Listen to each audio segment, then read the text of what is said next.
Hi everyone, welcome to my review of Brian De Palma's Mission Impossible in 1996. So, Mission Impossible series. We've got the 5 film set here and on the run up to Fallout, which I'm going to be going and seeing at the cinema. Hopefully I get a good screening of that. I'm going to be rewatching and reviewing all of these films in this set. Brief mention of the set: it is awful in design, but it was very, very good deal in terms, it's £15 brand new for 5 films, and it's Mission Impossible. So, the back looks pretty good. The front, not so much. I mean, why put Rogue Nation bigger than the rest just because it's the newest one? I'm not sure. Even if it would be the best, which I'm not saying it is, but it's just a bit weird doing that, and I don't like the set at all. It's very, very cheap. But Mission Impossible 1, this is what we're going to be reviewing, and it's directed by Brian De Palma, 1996, and yeah, it's the one that started it all. I will say, before reviewing this, I did not love it as a kid. I did like it, and stuff, but I never got too invested in, the plot and everything. I did get a bit, lost and everything, and I never really rewatched it at all, actually. And it was always 2, actually. I have to admit, it was 2 that I watched all the time. In terms of Mission Impossibles, 3 not so much either. And of course, I loved Ghost Protocol. I will say that, and I'm not going to say what else I think about the other one. But Mission Impossible 1 is not one that I really enjoyed too much. And really, I've not seen it for about 11 years. Actually, I would say it's 11 years. I was around about 10 when I last saw it. And yes, it's very, very famous for being the most complex in the series, and really, I think that's why I didn't love it, as a kid. Seeing it now, I did follow on, I did catch on to pretty much all of it, and I did understand it.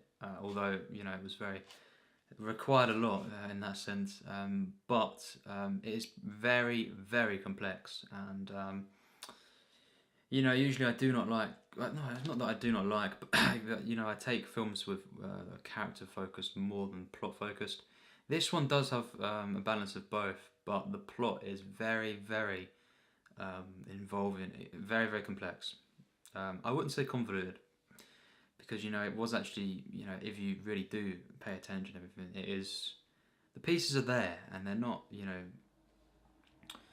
concealed in a way that is poorly designed. They are just, they have to seek them out. If you know what I mean, you have to really you have to focus on almost every line, and of course, some people would prefer the more action-heavy ones in the series, and of course, the second one is an all-out action film. Guns blazing. There's not really any shooting in this film too much. There's loads of shootouts in the second. Loads of motorbike chases, loads of slow motion, and yeah, of course that won't be as good as this one, because I absolutely loved this film. On this rewatch, was blown away by it, and I'm not going to say I wish I did like it as a kid, because it is such a complex plot, to be honest, in terms of action films, and stuff that. I doubt that I would have, even if I watched it a couple more times, I probably wouldn't have still grasped it all. And that's just a case of it does require so much, and be quite surprised if a kid, the age of 10 or 9 or whatever, would fully understand this. But yes, it's actually the one with the least violence in it. But yeah, it's if you've not seen this one, it is as I say very complex. The basic plot is they've got to try and find this knock list, which I won't get into too much. That's at the beginning. There's this team assembled. John Voight is leading it. And his backstory and everything. Loads of great exposition early on, and there's of course Ethan Hunt, played by Tom Cruise, is the main character in this film, and of course the franchise. And he's the kind of the best agent there. And there's many other people involved in the role. Emilio Estevez is in this film, although he's not. I can't find him really credited to this film, but he is in it, and he was great, early on. But things go wrong with this mission, and there's a great setup. It takes its time to set up things, and great sense of charm. I noticed straight away early on, and great characters, a very involving plot. Jon Voight, stunning as always. Really, he's a great actor, and he's kind of the one organising it all. All these agents of IMF, and basically loads of things go wrong. In the first half an hour with this mission they're assigned to, and there's many different layers to the actual sequence. The actual infiltration. Everything things go wrong. I won't say how they go wrong, but then Tom Cruise, Ethan Hunt is framed for certain things that happen within that, first 30 minutes, and then basically he's on the run, and he's also on the search to find out everything that happened for the rest of the film. And there's different massive sequences and stuff, but it's very, very complex and layered thriller more than it is an action film. The action that is there is absolutely masterful. I will say that. The actual the famous infiltration, where he goes in to the vault. That is just something else. Just the way that De Palma is able to involve you in this. It just heightened the tension. The way he builds the tension in this film is stunning. And just the way that it's able to maintain that for 15 minutes, of this.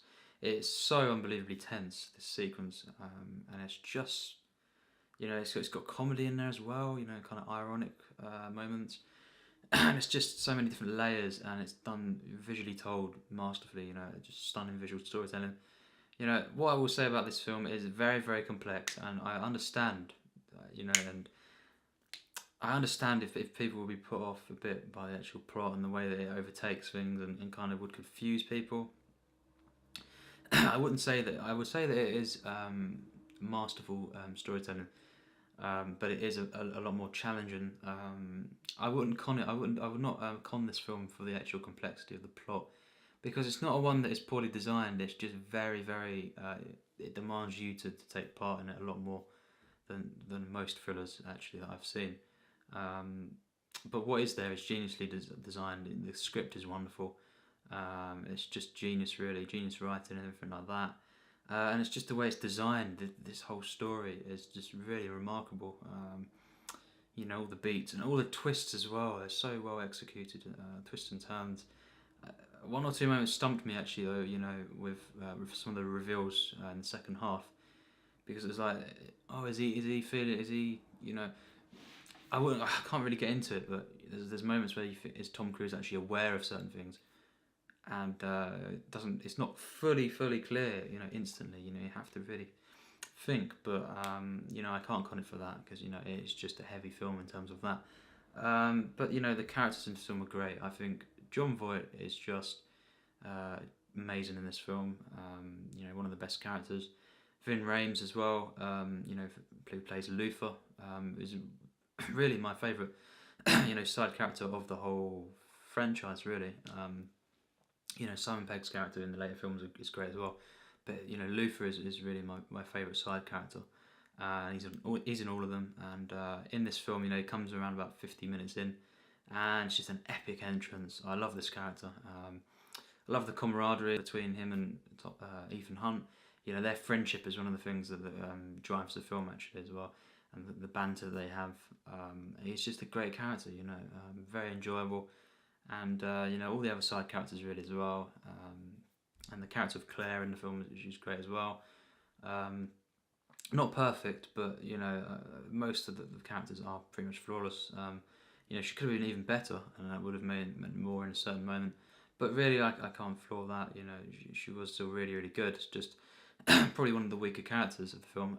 But the way this film is told is just so well done. It's very, very patient, and I suppose as a viewer you have to be patient along with it. It is very demanding in that sense. Of course, at times this isn't ranked too highly within the franchise. I can understand that. I actually don't really care. It's fine. I can understand. Because this is very, very complex, and of course, if you don't catch on to it all, it's gonna lessen your enjoyment of the film. Definitely understandable if it's not ranked highly, but I honestly did for the most part, catch on with everything this time.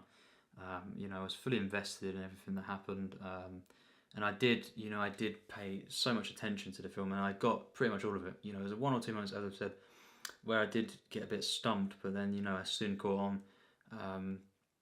But all the elements of filmmaking in this film is just a masterful level. De Palma is, many people criticise De Palma, but I think he's when he's on form, a master filmmaker, and this is actually a very, very different film for him really. He usually doesn't do consistently subtle films, if you know what I mean. This is a lot more of a subtle film than, say, Scarface. Scarface, for the record, the 1983 one, is one of my favourite films of all time. But it's not like this. It's very, very clear. A child can watch Scarface like I did and understand pretty much everything. This is much more subdued. It's very, very subtle, and Casualties of War as well. That's a great film. Films like that carry as well, of course. They're all very, very different in tone and approach. Even The Untouchables. So this is very, very different. And it's unique. It's kind of interesting that he directed the first one in the franchise. What's more interesting, is how this actually spawned these set of very action-heavy films. I wouldn't have thought that this would have actually spawned, looking back at it now and watching it, how this would have spawned that. Just for the general audience, because, although I do adore it, everything in it really, I just don't see, it's very hard to see actually how this spawned, a franchise like this, and it's still going. But I absolutely adore this film. I think it's masterfully directed. Cinematography is stunning. The Blu-ray transfer wasn't great, I don't think. But the actual cinematography, the lighting and everything like that, I could catch on, was absolutely stunning. All the colours, especially in that one of them infiltration scenes. The action throughout the film just builds wonderfully, and the train sequence at the end, it's probably among the best action sequences I've ever seen. Certainly in kind of modern cinema. And 1996 is probably one of the best films of the year. It's just wonderful. There's not much more to say about this film. I can't wait to dig into the rest of the franchise. This one really surprised me. I absolutely adored it. I loved it from start to finish. I love all the characters. I loved the sense of charm, camaraderie that it had. I love the script. It's really, really great. This just has a great feel to it as well. So atmospheric. It's so intense and creepy. Because you don't know exactly a lot of the things that are going on. All the twists and everything are so executed so well. It's just masterful visual storytelling. The soundtrack is great. It's not overused. The theme is used at all the right moments, and it just gives epic when it is used. I really just got the chills. The ending is great. With Ving, Rhames and Tom Cruise. I think Tom Cruise in this film is amazing. I've heard people say, of course, that he is he's at his best when he's in his blockbusters. I would disagree with that. I think his best two performances and films are, nothing like a blockbuster. They're not. I think actually he's even better when he's doing certain films like that, which I won't get into. But as well, on the flip side, as an action hero, he is perfect. So he's one of my favourite actors because he can kind of do anything. It's just he has been in, of course, some bad stuff, but because he's been in quite a lot of stuff. But Tom Cruise, of course, sometimes gets a lot of slap, hate sometimes, and people just say he's crummy and everything. I absolutely love Tom Cruise. I think he's one of the best actors actually of all time. Definitely my top 15 for me personally. And as I say, the two best films he's in, I know nothing like blockbusters. But when he's in these sort of things, Mission Impossible, it's just legendary. It's perfect. He's throughout this film he just carries it so well. The way he's just everything, and the relationships. With the characters. John Voight and Tom Cruise and stuff. It's just remarkable. Was thoroughly invested. It has quite a lot of emotional resonance at times as well. And it's just a masterfully crafted thriller. Of course, at times an action, but it is more of a thriller, more of a spy film. than an action film. You know, it's the least action heavy in the franchise, and you know, it's definitely so different to what 2 is. You know, and all the other ones, but especially 2, which I'll be reviewing next. I can't wait. But yeah, you know, Brian De Palma, as I've said, is a master director, and for me, this is a masterpiece. You know, I didn't love it as a kid, but 11 years later or so, I absolutely do love it, and you know, I'll be reviewing the rest of the films in this set over the next week, probably. Actually, that's how quick it'll be. You know, I look forward to 2 because of nostalgia, really, and because I think it's still going to be campy fun. You know, John Woo, all the explosions, all the dual wielding at times, and everything like that. The face swapping, he loves all that, you know, and yes, I know for a fact some of the lines are terrible in the second one, but you know, I just look forward to it and seeing how you know how good it actually is. You know, if it is bad, who knows? Because most people would say that it's the worst one.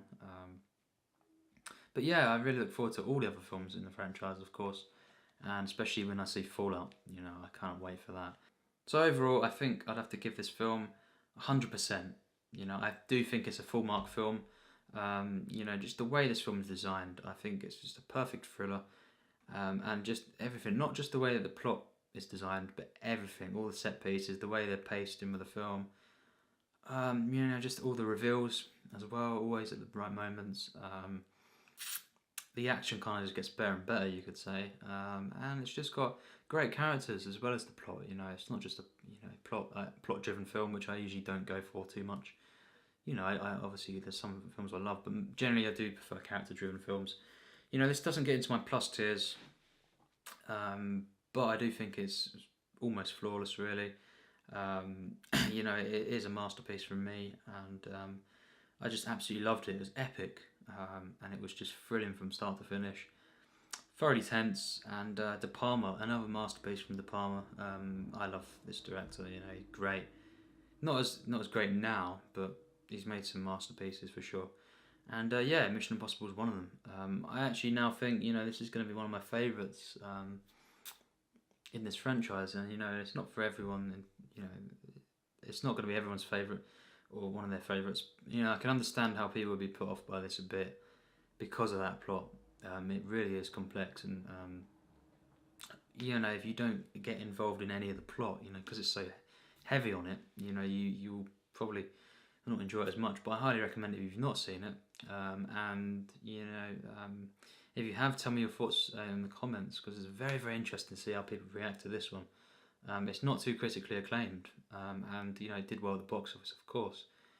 But yeah, it's a really interesting film because I don't quite see exactly how this led to all the others in how it did, and as well, they're all very, very different. They have a different feel, every single one, really. You could argue for that for the last few, but yeah, it's just really, really interesting. I cannot wait to review the rest. So thanks for watching my review of Brian De Palma's Mission Impossible, a masterpiece from me.